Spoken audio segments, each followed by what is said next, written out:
Hey, this is Tasha. Thank you for coming to the Tasha Regine Chronicles. Excuse me. Today's date is February 12th, 2018. This is my second video today. I want to talk a little bit about my experience living in public housing, or as people call the projects. This is just my personal story. I grew up living in public housing. I grew up in the Louis Armstrong houses in Brooklyn, New York, Bed-Stuy, Brooklyn, with both of my parents who both worked. Okay? I had a, typical childhood, nothing really spectacular. If you want to know more about my childhood, you can watch some of my videos from the beginning. I tell a couple of stories.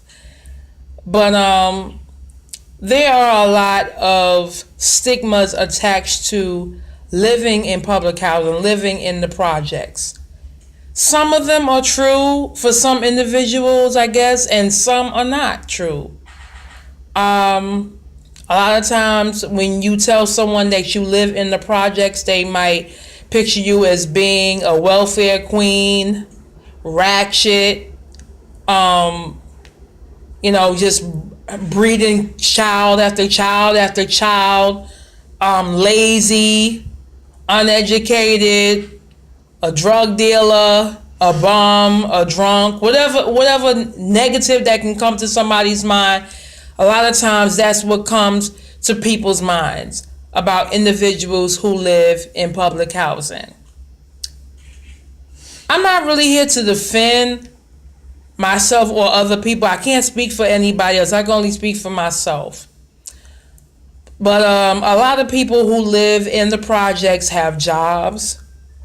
They have families. They have children. They try their best to raise their children the best way that they know how, the best way they can with what they have. Just like my parents did, and just like I'm doing with my husband for our child. Now, I came out of the projects for a couple of years. I lived in the private sector for a while, but I fell on some hard times in my life. And prior to that, I did apply for public housing because of, somewhere that I was living before. I'm not going to get into that story. Maybe I'll do that in another video. But I fell on hard times, and I finally got accepted into public housing, and it came right on time. When I first moved back to public housing, my son was 3 years old. So the plan was, okay, I'm back in housing. I'm going to use this as a stepping stone to get myself together, go to school, get a better job, save some money, get my credit right, all that good stuff, and then eventually either buy a condo or buy a home. I didn't know when I was going to buy a home, but that was the plan. That was the plan. I didn't have a 5-year plan or a 10-year plan. I just had a plan. So I had been working as a home health aide, and as you know, being a home health aide, you're not going to make a whole lot of money. It paid the bills. I took care of myself and my child. I wasn't married at the time. I did the best I could. So when I got married, I said, this is what I'm going to do. I'm going to go back to school. I always wanted to go to culinary school. I love to cook, and I feel that I'm a pretty good cook. So I went to culinary school. I went through that, and I started my externship. So I noticed that when I was on my externship, I just wasn't myself. I wasn't feeling well. And I had missed a couple of days. To make a long story short, I found out that I was pregnant. I had a miscarriage, so the plan was, okay, after I, healed and got better from the miscarriage, I was going to go back, finish my externship, graduate, get a job at a restaurant or, some catering business or something like that, and make some money and eventually start my own business, save my money, and move out of here. Excuse me, I'm so sorry, I'm scratching my nose. But unfortunately, my health took a turn for the worse. If you want to know more about my health problems, watch my other videos. And now I am disabled. I collect Social Security and disability benefits, and I am only 36 years old, so hadn't worked that long. I've had about 13 years of work. So I don't make a whole lot of money. All right. So my dreams of moving out and getting my own home or getting a condo or something like that, I won't say they're down the toilet, but they're kind of on a standstill right now. My husband works. He's trying to get his business up off the ground. I'll talk a little bit more about that in another video. And his business is legit. So, we have dreams, we have goals, we do the best that we can with what we have. So that's just my story. What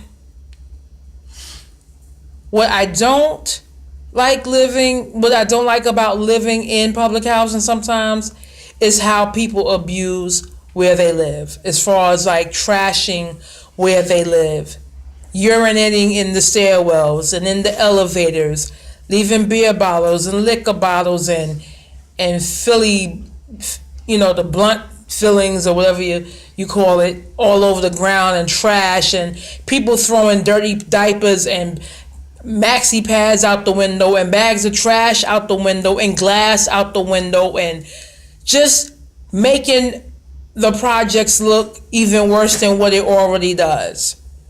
You have your family, they don't even want to come and visit you because it's so dirty and nasty. Your house might not be dirty, your apartment might not be nasty. You might be very clean and keep your house nice, but nobody wants to come and see stuff like that all over the ground and trash all over the place. And yes, we have people that clean the ground, that's their job, but make their job a little bit easier by not throwing things out the window. People just throw food out the window and all kinds of things out the window.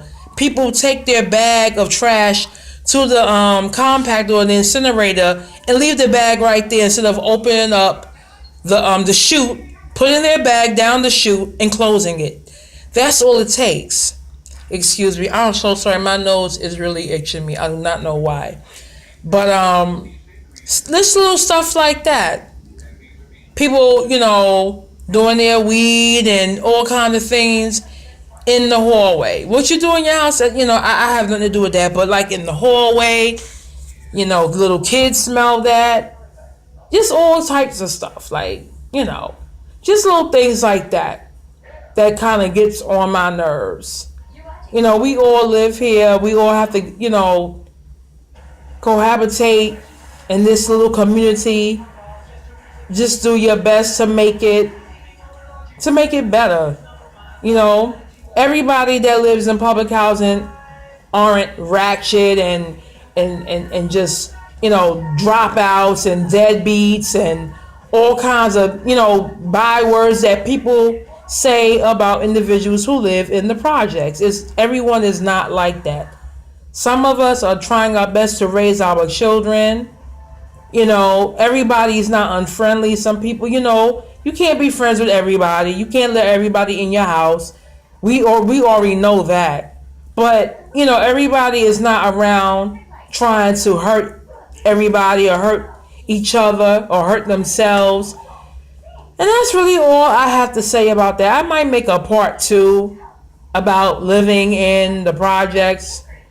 I don't know if I'm going to use it as a title, but I'll make a part 2 about that. So until next time, this is Tasha. Thank you for stopping by the Tasha Ray Jean Chronicles. Please subscribe, like, share, comment, and I need some subscribers. I know, that's really all I have to say. I have maybe about 5 or 6 subscribers. I really need some subscribers. So, subscribe, like, and there'll be more videos to come. Thank you.